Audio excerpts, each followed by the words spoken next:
Tingnan niyo yung dalawang pusa. Oh. Napakatuwang sa lamisa na mayroong bulaklak. Itong bulaklak ito bago. Bigay sa alaga ko kagabi. Kaya nilagay namin dito sa si Luna. Oh. Ang galing naman ang posisyon niya. Naakyat talaga sa lamisa. Yan. Pupa. Pupa. Wala. Yan. Ang ganda ng bulaklak. Kaya nandito silang dalawa.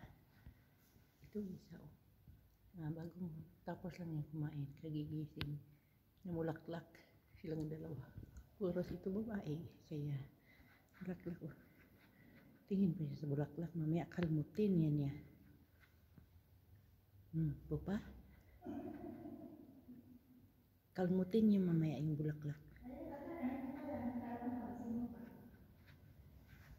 Kasi ni Pupa doon. Chrysanthemum ito. Ang ganda. Para siyang baby pink. Ay, puti. Yan, dilaw. Ayan. Ito hindi ko alam ito. Anong bulaklak to. Ayan.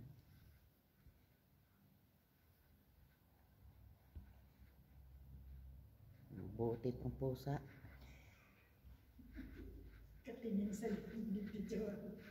Tingnan mo yung paa niya, oh. Naka-X. Sexy. Pero nagsimangot. Sexy nga, pero nagsimangot man yung mukha niya, oh. Ayan, oh. Ayan, oh. Naka-X talaga yung dalawang paa niya. Hindi naman yan sila pinatong dyan. Kusa lang man makiat. Ang nauna dito, ito yung nauna. Kasi si Popa, katapos lang itong mag-inom ng gatas. Nag-ano kasi ako.